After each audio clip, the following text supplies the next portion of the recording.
अगर आपकी जिंदगी में बार बार नुकसान हो रहा है और आपको समझ नहीं आ रहा कि ये क्यों हो रहा है, तो आज की ये वीडियो आपके लिए बहुत जरूरी है। आज मैं आपको एक ऐसा तरीका बताने वाला हूं जो ज्यादातर लोग नहीं जानते, लेकिन अगर आपने इसे सही तरह समझ लिया तो आप अपने नुकसान को रोक सकते हैं। लेकिन इस वीडियो को पूरा देखना बहुत जरूरी है, क्योंकि अगर आपने बीच में छोड़ दिया तो आप वो असली बात नहीं समझ पाएंगे जो आपकी जिंदगी बदल सकती है। बहुत लोग सिर्फ शुरुआत सुनते हैं और फिर कहते हैं कि उन्हें फायदा नहीं हुआ, लेकिन सच्चाई ये है कि वो तरीका पूरा समझते ही नहीं। इसलिए आपसे रिक्वेस्ट है कि इस वीडियो को आखिर तक जरूर देखें, क्योंकि आखिर में मैं आपको वो आसान सा अमल बताऊंगा जो इस पूरी कहानी का असली राज है। अब कहानी शुरू होती है। एक आदमी था जिसका नाम सलीम था। उसकी जिंदगी में हर तरफ से नुकसान हो रहा था। कारोबार में घाटा हो जाता था, घर में खर्चे बढ़ते जा रहे थे और जो भी पैसा आता था वो टिकता ही नहीं था। वो दिन रात मेहनत करता था, लेकिन उसे कभी सुकून नहीं मिलता था। उसे लगता था जैसे उसकी किस्मत ही उसके खिलाफ हो गई है। धीरे धीरे वो इतना परेशान हो गया कि उसने लोगों से मिलना जुलना भी कम कर दिया और अकेले बैठकर सिर्फ यही सोचता रहता था कि आखिर उसके साथ ऐसा क्यों हो रहा है। एक दिन वो बिना किसी मकसद के घर से निकला और चलते चलते एक पुरानी मस्जिद के पास पहुंच गया। वहां का माहौल बहुत शांत था और उसे थोड़ी देर के लिए सुकून महसूस हुआ।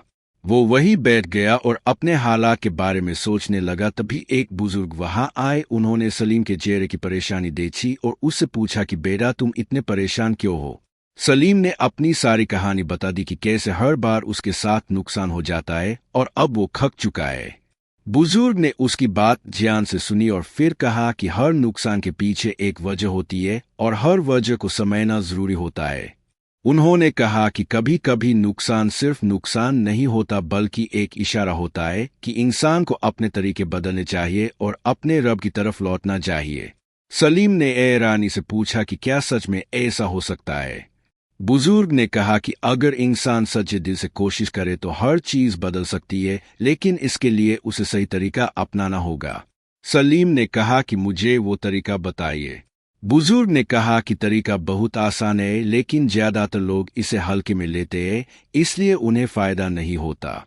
उन्होंने कहा कि इसमें सबसे जरूरी चीज है नियमितता और ध्यान।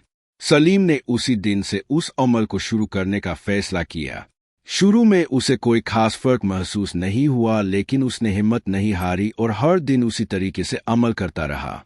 कुछ दिन बाद उसने महसूस किया कि उसका नुकसान धीरे धीरे कम होने लगा है और उसके दिल में भी एक सुकून आने लगा है।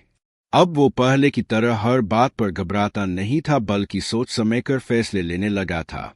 उसे समय आ गया था कि बदलाव धीरे धीरे आता है, लेकिन अगर इंसान सब्र करे तो जरूर आता है। अगर आप भी बार बार नुकसान से परेशान हैं और चाहते हैं कि आपकी जिंदगी में स्थिरता आए, तो अब ध्यान से सुनिए। तरीका: हर नमाज के बाद 11 मरतबा दरूद शरीफ पढ़े, फिर 100 मरतबा या हफीज पढ़े और उसके बाद अल्लाह से हिफाजत की दुआ करें। इस अमल को रोजाना एक ही तरीके से करें और गिनती पूरी रखें। सबसे जरूरी बात यह है कि आप इसे जल्दीबाजी में ना करें, बल्कि ध्यान और सच्चाई के साथ करें। अगर आप लगातार इस अमल को करेंगे तो धीरे धीरे आपको फर्क महसूस होने लगेगा।